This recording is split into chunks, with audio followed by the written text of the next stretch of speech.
And welcome to Brainstorming America. Ken Rollins, I'm here with John Merrill. Good to see you, John. Thanks, Ken. Always good to be back. Haven't seen you in a week. Yes, sir. 2, maybe 3. Let's start the show today with, I'm going to say I saw you in Montgomery last week.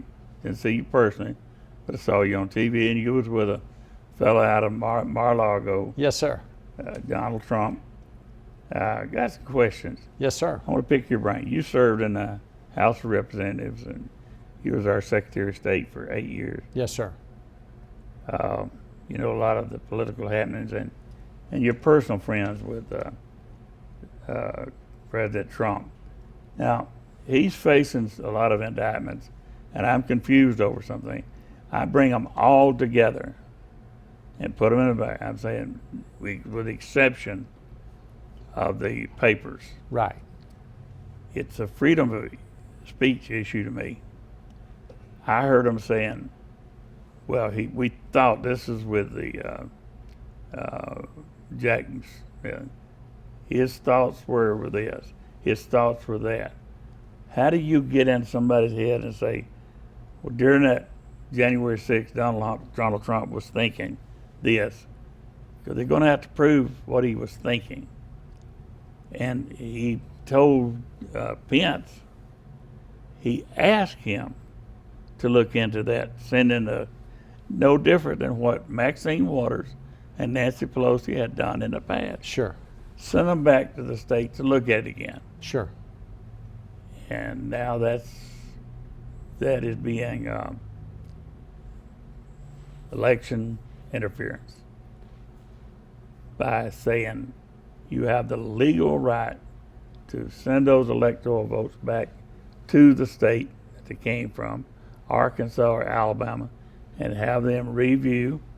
And you know and I know when they are reviewed, they very seldom ever come back. That's right. With the same number. That's right. And that'll bring us to the Georgia thing. But this right here, everything I see him being accused of has to do with his freedom of speech, First Amendment. Well, it all has to do with politics, Ken, and that's part of the problem. And that's one of the major concerns that we have today. And that's why we have to make sure that we continue to try to identify areas of real concern when it comes to the misbehavior or the different attitudes or the different philosophies of political candidates and office holders as opposed to those that may be in the majority. And if we continue to try to find a way to punish people that we disagree with, then we're going to doom the future of the republic. This is not unlike things that have happened throughout the history of the United States of America. The one thing that is interesting is it has become more prevalent. It's almost like if you disagree with me, then you're wrong. You are not ever able to be trusted again. You're not somebody that we can have confidence in because your credibility is shot. And that's not the way that it is. You know, I think President Trump has reached a point where he's decided that if they want to continue to bring it, he's going to continue to push back. As a matter of fact, one of the things that he said at the State Republican Party dinner on Friday, August the 4th, was that it's clear to me that if I get indicted one more time, then I'm going to win the election, because every time they indict me, I go up in the polls. And that's what the polls have indicated, is that he does continue to advance in the polls, because a lot of people are looking at what has occurred and they see the Democrats crying wolf, as opposed to trying to be so discerning about what they want to advance if there's a real investigation. I don't think it's inappropriate to mention August the 8th and August the 9th, 1974, when you think back to the resignation that took place when our president at that time, Richard Milhouse Nixon, actually decided that he needed to resign because that was what was in the best interest of the country. At that particular time, there was discussions about whether or not he needed to be indicted and he needed to be impeached. But the leadership of the Congress came together, talked to him, and they determined what was in the best interest of the republic overall. We don't have enough leaders in Washington today that are actually making that commitment to us in each one of the 50 states to do what's in the best interest of our country. The the thing that I see is the minute Donald Trump decided to run, all the stuff come out of the Department of Justice against Trump. It started, you can say all you want to, it started when they knew that he was going to be a threat to run for president against. And to me, how does that not become electoral interference? I mean, they're interfering with they're doing the same thing they're charging him with. They charge him with interfering with an election. I'm saying they need to be charged with interfering with this election because they are putting bracelets around the ankles. Well, it's prosecutorial irresponsibility by the people who are in those positions as prosecutors at the district attorney level, at the Justice Department level, to try to advance those conversations when there's not really enough information there to seek a legitimate indictment because someone intentionally broke the law to try to cause harm to the Republic. When you were running for election for various offices, if you had been able to have your opponent put in jail or some way to hamper him or her, just think about that. Or if it vice versa, if your opponent had been able to shackle you. And that's what they're trying to do to Trump. No doubt about it. I say trying to do. Well, and that's what they're attempting to do each and every day. They're trying to find new and creative ways to promote that narrative that's going to cause a problem for President Trump and, in their minds, keep him from being reelected. But I think the people are looking past that to see what it actually is that they're trying to do.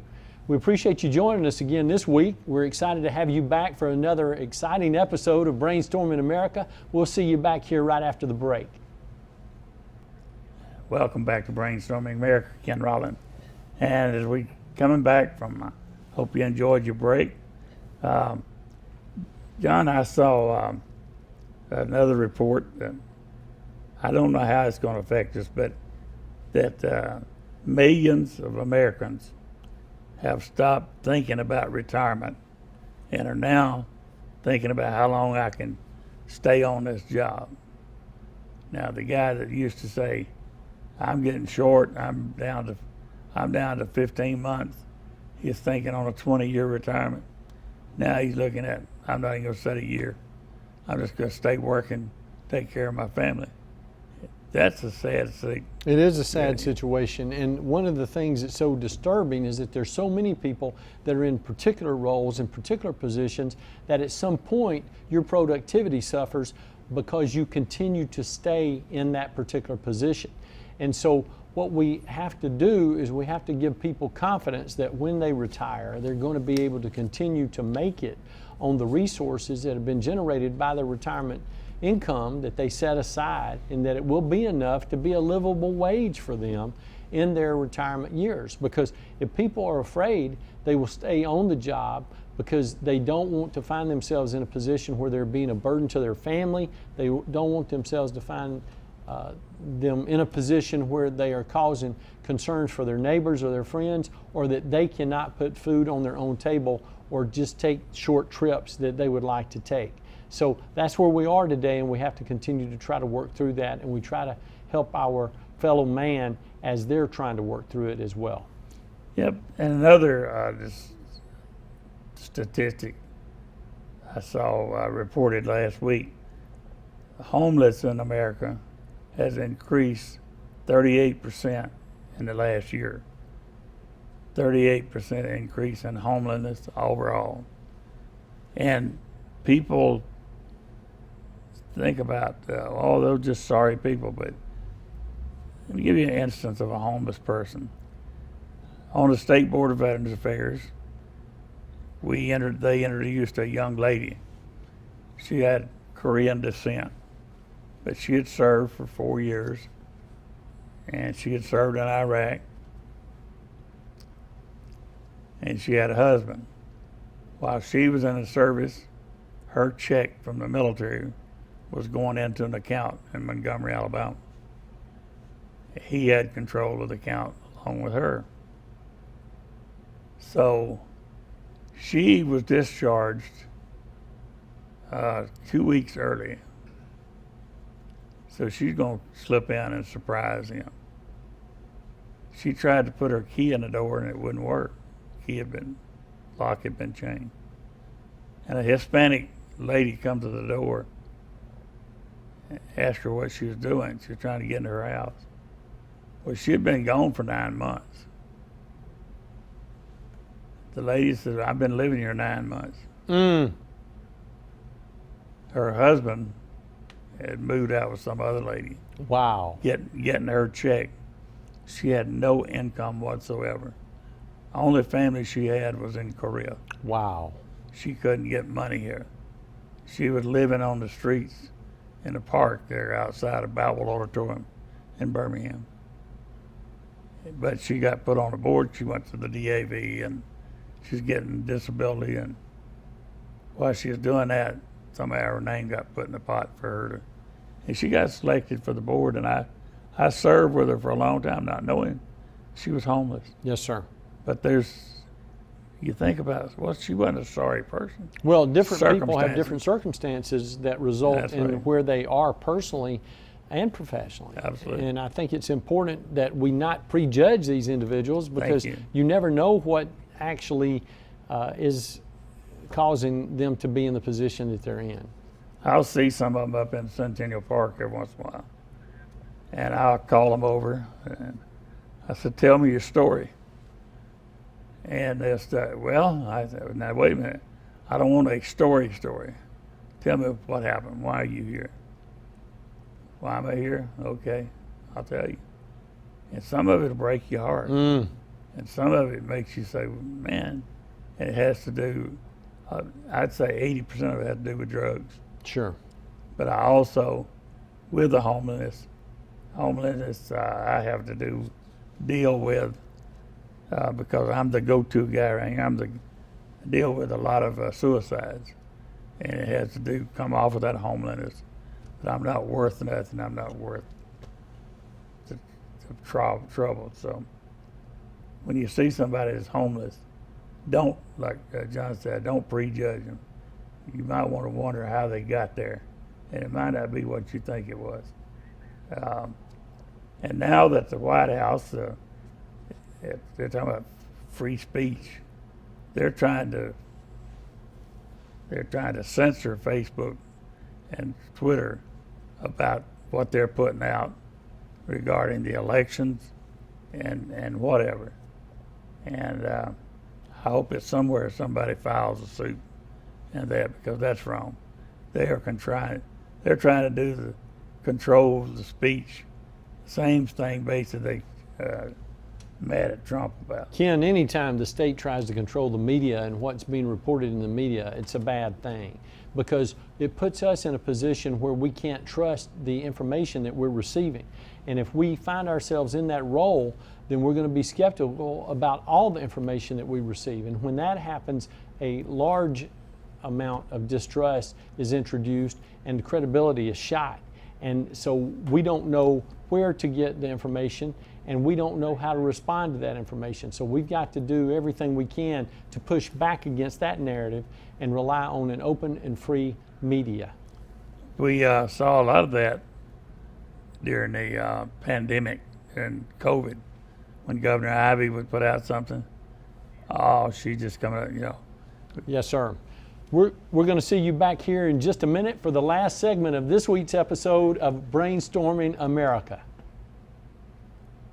And welcome back to Brainstorming America. Ken Rollins here with John Merrill. John, another topic I'd like to talk about, if you don't mind, is something, another poll came out last week. I do this because I know you've gone. 1 in 4 young people, and I don't know what, they didn't say the age, 1 in 4 of all young people plan not to have any kids. 1 in 4.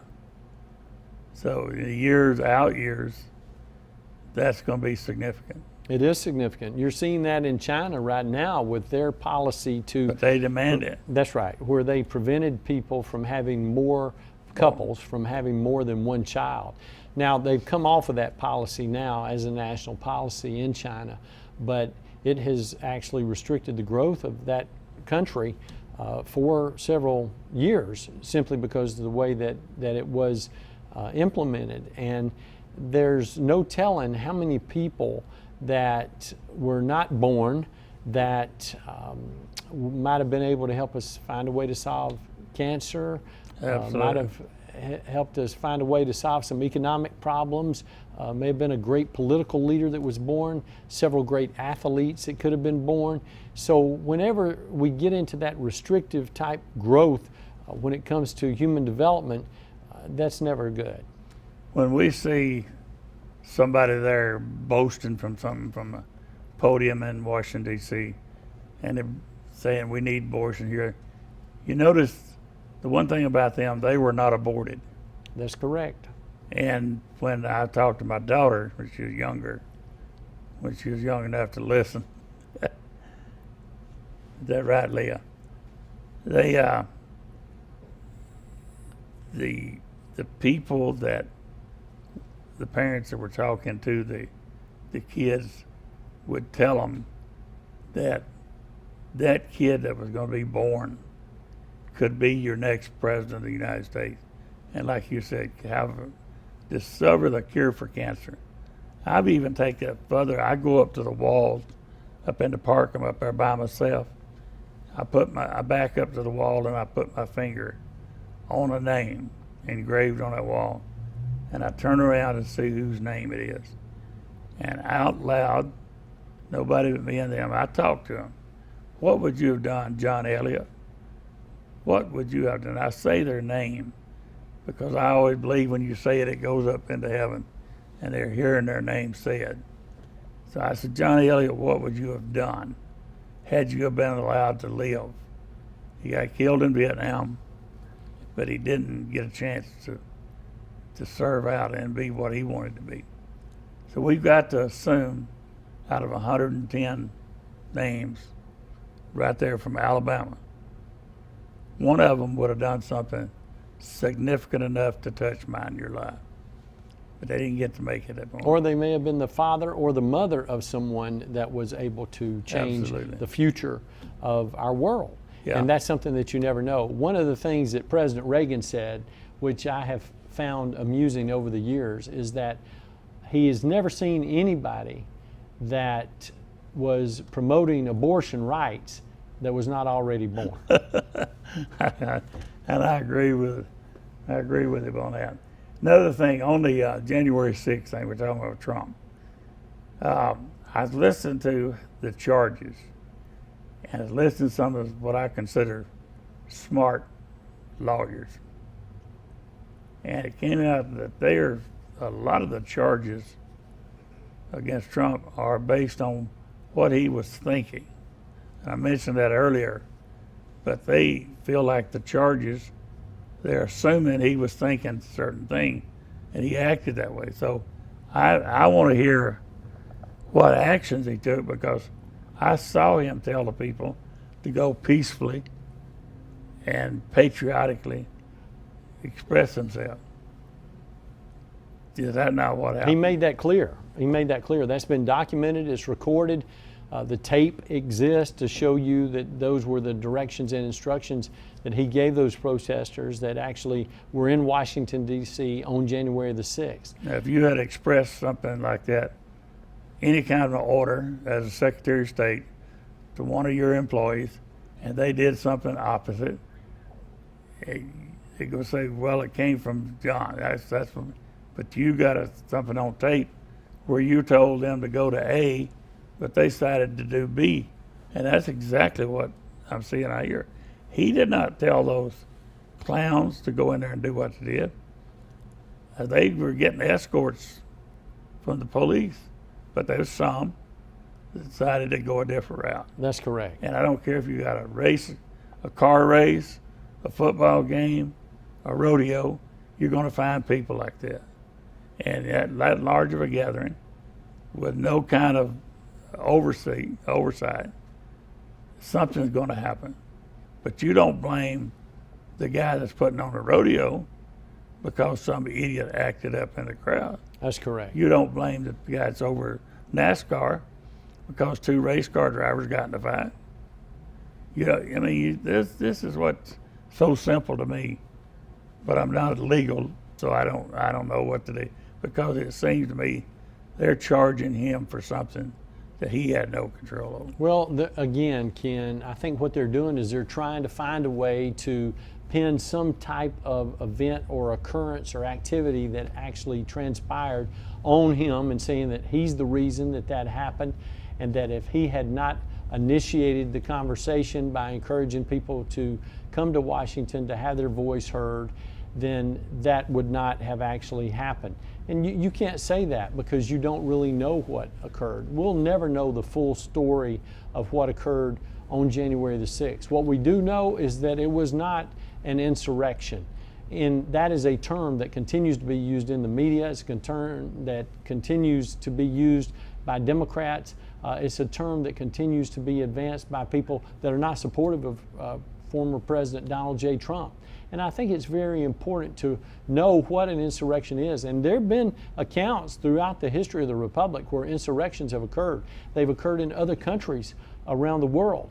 But you would have found that to be the most peaceful insurrection that ever occurred in the history of insurrections. That is, we're running out of time. I think I want to say that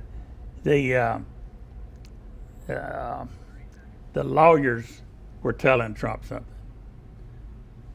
You do what your lawyer tells you to do or not. He had 6 or 7 prominent lawyers giving him advice. Right. Bad advice on some cases. Yes, sir. And I think you're going to do something to take us out of here. Well, we're certainly not going to give you any bad advice. We're so excited to have you join us again this week on Brainstorming America. We hope that you'll make time next week to join us again. Thank you.